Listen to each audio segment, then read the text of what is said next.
Bab kedua, perjanjian pranikah dan akad nikah. Di rumah Al-Furqan terkejut, tiba-tiba Yakobus datang mengunjungi rumahnya. Bukankah hari ini adalah hari pernikahan Nona Arneta? Kenapa Pak Yakobus datang ke rumahku? Batin Furqan. Dalam kebingungan, Al-Furqan tetap mempersilahkan Yakobus masuk. Begini Furqan, hari ini adalah hari pernikahan Arneta. Namun mempelai pria tidak datang. Kami tidak tahu apa penyebabnya dan di mana keberadaan Nendo calon suami Arneta saat ini. Saya butuh bantuanmu untuk menggantikan Nendo sebagai mempelai pria. Yakobus langsung to the point dengan kedatangannya. Al-Furqan cukup terkejut. Saya? Menggantikan posisi mempelai pria? Bapak tidak salah orang menunjuk saya? Maaf Pak Yakobus, pernikahan itu sebuah perjanjian sakral, tidak bisa sembarangan diganti orang. Ujar Furqan. Furqan, aku paham itu. Tapi bila perhelatan ini gagal, sungguh kami merasa malu dan ini menjadi sebuah kesia-siaan. Kumohon, bantu kami menutupi rasa malu ini. Bila kamu bersedia, kami akan lunasi seluruh hutangmu pada perusahaan. Bukan soal itu, Pak. Soal hutang saya pada perusahaan, insya Allah saya akan tetap bertanggung jawab.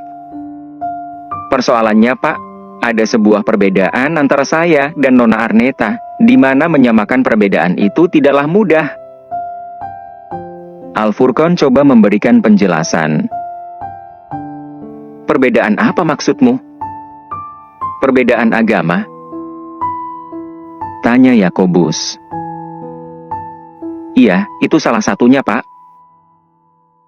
Jawab Furqan. Kami bersedia menikahkan kalian secara Islam. Tapi bila keberadaan Nendo sudah jelas dan sudah memungkinkan Arneta menikah dengan Nendo, maka kamu harus menceraikan Arneta. Tenang, Furqan. Seperti janjiku tadi, tak peduli berapa lama usia pernikahanmu dengan Arneta, bila kamu bersedia menandatangani surat perjanjian nikah ini, hutangmu pada perusahaan lunas. Kembali Yakobus menegaskan. Al-Furqan menghela nafas dalam melihat kekeuhnya Yakobus. Beri saya waktu 10 menit untuk melaksanakan sholat, Pak, agar saya bisa mengambil keputusan penting ini dengan jiwa yang tenang. Pinta Furqan. Baiklah, silahkan. Yakobus mempersilahkan. Bergegas Furqan masuk ke dalam untuk menunaikan sholat istikharah. Ya Allah, Zat yang maha mengetahui apapun yang tersembunyi, Engkau maha tahu apa yang terjadi padaku di hari ini. Kumohon berilah tandamu. Aku akan mendatangi ibuku, bila ibuku menggeleng. Aku tak perlu alasan mengapa ia menggeleng, karena itu artinya engkau tidak meridhoinya. Aku akan patuh. Namun bila ibuku mengangguk, aku juga tak akan bertanya sebab anggukannya, itu artinya engkau ridho. Dan akan aku laksanakan amanah ini yang pasti dengan bantuanmu ya Allah. Amin.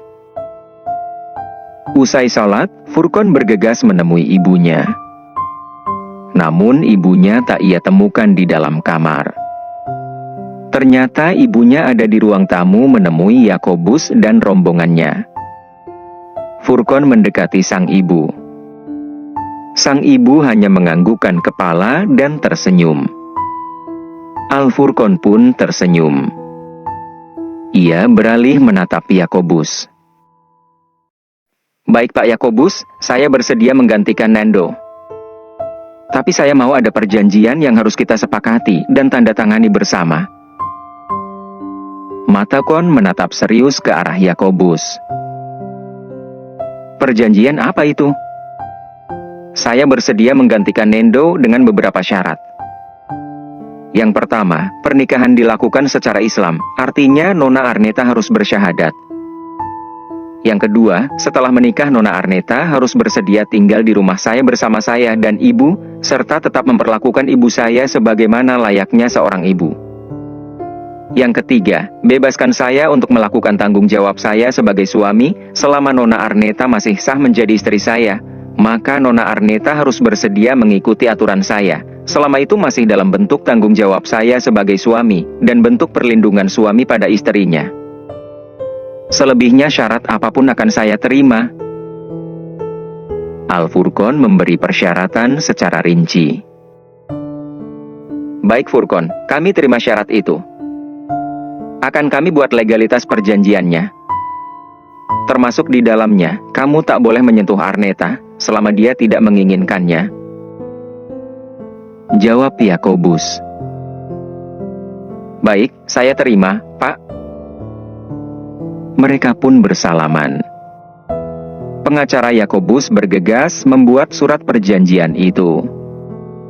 Ibu Furqan masuk ke dalam kamar kemudian keluar membawa sesuatu dan diberikannya pada Al-Furqan.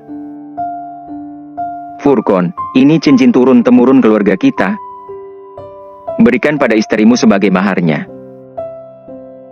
Kata Bu Aminah seraya memberikan kotak cincin pada Furqan. Ibu, tapi ini... Furqan ragu menerimanya. Sudahlah nak, apapun alasannya, apapun awalnya, ini adalah sebuah pernikahan. Mari kita perlakukan pernikahan ini dengan sebenar-benarnya pernikahan. Ibu akan ganti baju dulu untuk menghadiri pernikahanmu. Sejenak Al-Furqan memandangi kotak cincin yang baru saja diberikan oleh ibunya. Jujur saja melihat hal itu, hati Yakobus sangat tersentuh. Ada sesak yang akan meledak dalam hati Yakobus. Ketulusan ibu Al-Furqan bisa ia rasakan. Yakobus berbisik pada salah satu bodyguardnya. Perlakukan ibu Al-Furqan dengan baik. Berikan mobil terbagus untuk mereka berdua. Perintah Yakobus setengah berbisik pada anak buahnya. Saya terima nikah dan kawinnya Arneta Felicia binti Frederick Dewangga dengan mas kawin cincin emas seberat 10 gram dibayar tunai. Bagaimana saksi? Sah? Sah. Alhamdulillah. Arneta tidak pernah menyangka. Hari yang ia bayangkan akan indah penuh romantisme, justru berubah menjadi sebuah pernikahan yang tidak pernah ia bayangkan sebelumnya. Di hari ini seharusnya ia menjadi Nyonya Nendo, bukan Nyonya Furqan. Nendo, ada apa denganmu di sana? Mengapa kamu bisa memperlakukan aku seperti ini, Nendo? Jerit batin Arneta. Ya Tuhan, haruskah seperti ini takdir hidupku? Aku harus menikah dengan orang yang tak aku cintai, bahkan tak aku kenal sebelumnya. Mengapa kau biarkan ini terjadi padaku ya Tuhan? Arneta dan Furqan menandatangani buku nikah dan surat perjanjian pranikah yang sebelumnya sudah mereka sepakati. Di malam itu mereka masih bermalam di rumah ayah Arneta. Aku mau ke Belanda besok, kata Arneta saat ia sudah di dalam kamar bersama Al-Furqan. Furqan yang sedang menata ekstra bednya menoleh. Saya temani, kata Furqan datar. Gak perlu, saya bisa pergi sendiri, jawab Arneta sambil membersihkan riasan wajahnya. Ya, saya tahu Anda bisa pergi sendiri, Nona. Tapi suka tidak suka, saya sudah menjadi suami Anda, dan ini adalah bagian dari tanggung jawab saya untuk memberikan perlindungan bagi istri saya. Jawab Furqan sambil menyelesaikan tatanan ekstra bednya. Kamu jangan coba-coba ngatur aku dengan alasan perlindungan. Ingat, kamu itu hanya suami pengganti. Jadi nggak usah lebay, kata Arneta ketus. Terserah.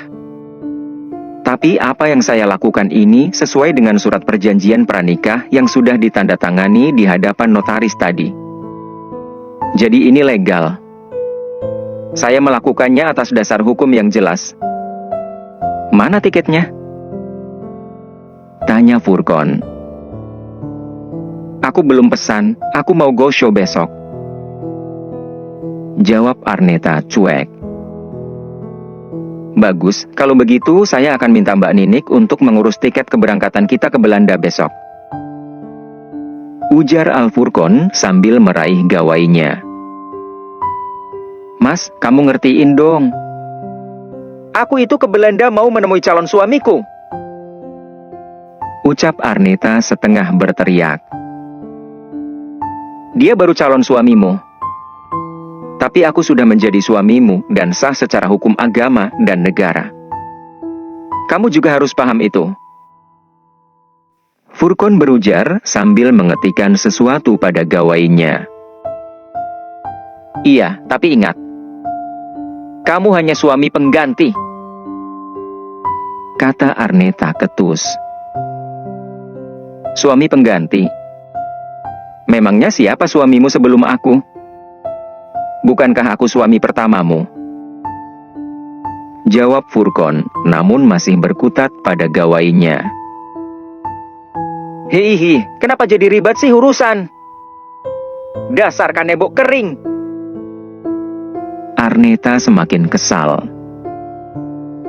Kanebo, biarpun kering, masih bisa bermanfaat untuk lap dan membersihkan. Sudah tidur, besok harus bangun pagi, jangan sampai terlambat ke bandara. Barusan sudah dapat kode booking dari Mbak Ninik. Ujar Furqon sambil meletakkan gawainya di atas meja, kemudian merebahkan tubuhnya di atas extra bed. Sementara Arneta dengan penuh kesal masih menatap Al-Furqon dari atas ranjangnya.